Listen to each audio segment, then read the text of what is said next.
All right, let's talk. No, really, come closer. I want to tell you a secret. There's a word out there, a fantastic word, that people are sleeping on. It's like finding a superpower you never knew you had, but for explaining why you can't just do whatever you want. The word is ambit. Say it with me, ambit. It's got a nice little rhythm to it, doesn't it? Ambit is the scope. Ambit is the range. Ambit is the bounds of one's authority or influence. It's the invisible fence that tells you, my friend, your power ends here. You think you run the world? Ambit is here to gently, or not so gently, tell you, nah, not really, Chief. Think about it like this. You're at a family gathering. Your auntie starts rearranging the furniture in your house. You've got to stop her, but you want to be polite. You can't just yell, "Get your hands off my couch." No, you pull out the big guns. You say, "Auntie, I love your interior design skills, I really do. But redecorating my living room falls slightly outside the ambit of your authority as a guest. See? You sound smart. You sound firm. You've successfully defended your territory without starting a family war. Ambit is your secret weapon for setting polite boundaries. It's the official sounding reason you give when your friend asks you to get them a job at your company. But you only work in the mailroom. Listen, I'd love to make you the new CEO, but my personal ambit at this corporation is primarily focused on the successful distribution of inter-office memos. Also, making sure the coffee machine doesn't explode. The hiring of executives is, regrettably, beyond my current sphere of influence. It's a beautiful, beautiful thing. It's the word that separates what you can do from what you wish you could do, and it does it with such class. Now, you might be thinking, Joe, this sounds complicated, but it's not. It's the circle of power you operate in. At home, your ambit might include control over the TV remote. But take that remote to your neighbor's house and try to change their channel? You've overstepped your ambit, my friend. You might get a weird look or a restraining order. It's about knowing your zone. Every hero, every villain, every boss, every intern has one.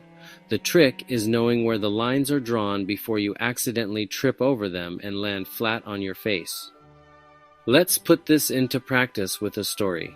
Meet my man, Sam. Sam is a legend.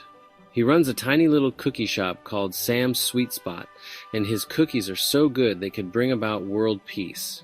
One Tuesday, fueled by a sugar high and pure optimism, Sam has a brilliant idea. He decides he will host a massive event, free cookies for everyone. And when he says everyone, he means the entire town. He pictures a river of milk flowing down Main Street and children singing praises to his chocolate chip creations. It's a beautiful vision. His friend Anna, the designated voice of reason, comes into the shop and sees his wild-eyed look. She sees the giant banner he's already painted. "Sam," she says, slowly, like she's talking someone off a ledge. This is a fantastic dream, truly wonderful. But let's just take a moment to consider the ambit of your operation here. Sam just blinks at her. He's thinking about glory and cookie-based fame, not whatever fancy word she just used. She has to break it down for him. His ambition is huge, but his ambit is, well, it's a bit smaller. Anna explains. Your ambit, my dear, sweet, cookie-crazed friend, is this shop. It's the money you have in that little cash register, the 2 ovens you have in the back. And the one part-time helper, Max, who is currently a teenager trying to figure out how to fold a cardboard box. Sam's grand vision of a town-wide cookie festival suddenly shrinks. He realizes his ability to act, his power to create cookie magic, is limited to the resources he actually possesses. Giving a cookie to every single person in a town of 50,000 people was, to put it mildly, way outside his ambit. So, Sam has to rethink. His goal is still to spread joy, but now he has to do it within the proper scope. The event must fit inside his ambit. This is a crucial lesson. Your dreams can be limitless, absolutely, but the execution has to start within the circle of what you can realistically control and manage. Otherwise, you don't end up with a fun cookie festival. You end up with a bankrupt baker, 2 broken ovens, and a very disappointed town. Sam now understands his power has a boundary, and that boundary has a name. It's Ambit. With his newfound understanding, Sam gets practical. He turns to his helper, Max, and lays down the law. Max, he declares with the air of a wise general, your ambit for the day is the baking station, the front counter. You can bake, you can sell, you can give out our approved samples. Max nods, understanding his zone of control. He knows he can't, for instance, offer a 2-for-1 deal on the croissants from the French bakery next door. That would be stepping outside his work-related ambit. The bakery next door has its own ambit, and Max's power doesn't cross that property line. Later, things get even more official. Sam goes to the local school, hoping to give away some cookies there. The principal, a very serious woman named Miss Gable, listens to his plan. She then says, Mr. Sam, I appreciate your community spirit. However, the ambit of my authority regarding food distribution is confined to the schoolyard, the cafeteria during lunch hours. She can approve his cookie giveaway, but only within that specific space and time. She can't, for example, authorize him to hand out cookies in the middle of a math class. That would be outside her ambit. Power has its place. But then, the real test of ambit arrives in the form of a small, furry menace. A squirrel, who the locals have named Squeaky, has developed a taste for Sam's cookies. This squirrel is bold. It darts into the shop, snatches a whole oatmeal raisin cookie off the counter, makes a break for it. Sam, in a fit of rage, yells, "Not on my watch, you fiend!" and gives chase. The squirrel zips out the door, scampers across the street into the public park. Sam stops dead in his tracks at the edge of the curb, panting. He can't go any further, because his ambit as a shop owner ends at his property line. Chasing a squirrel through a public park is not his job. He has no authority there. That falls squarely within the ambit of the city's park ranger. Sam realizes he has to call for backup.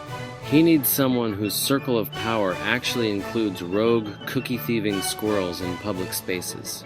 He learned that day that knowing the limits of your own ambit is just as important as knowing when to call on someone whose ambit is bigger or just different. So, there you have it, ambit. It's not just a word for politicians, CEOs, in stuffy boardrooms. It's for you. It's for me. Sam and his epic struggle against a cookie-loving squirrel. The word simply means range, limits your power, your influence, your actions. It's your designated play area in the grand sandbox of life. The teacher's ambit is the classroom. They can set the rules for learning. They can't follow you home and tell you to do your dishes. That's your parents' ambit, for better or worse. It's all about knowing your jurisdiction. Think of it this way. A football referee's ambit is the field. They can call fouls. They can award penalties. They can control the game within those white lines. They can't run into the stands and give a spectator a yellow card for cheering too loudly. That's outside their ambit. Security has that covered. A chef's ambit is the kitchen. They command the cooks. They design the menu. They ensure every plate is perfect. They probably shouldn't march into the dining room and start telling the accountant how to do the taxes. It's not their lane. Understanding your ambit is a sign of wisdom. It prevents you from making promises you can't keep. It prevents you from starting fights you can't win. It prevents you from chasing squirrels into parks where you have no authority. It helps you know when to act decisively. It helps you know when to step back and let someone else take the lead. It's the key to working effectively with other people, in an office, in a family, in a town trying to deal with a surprisingly cunning squirrel population. It's about respecting boundaries, both yours and others. Ultimately, ambit is the answer to the question, is this my problem to solve? If it's inside your circle, go for it. If it's outside, find a way to expand your circle, or, more likely, Find the person whose circle it already belongs to. So, the next time you're about to overstep, just ask yourself, is this truly within my ambit? And if you enjoyed this little lesson, you know what to do. The ambit of my power right now is to ask you to please like and subscribe for more. It would be great if you did. Thanks for listening.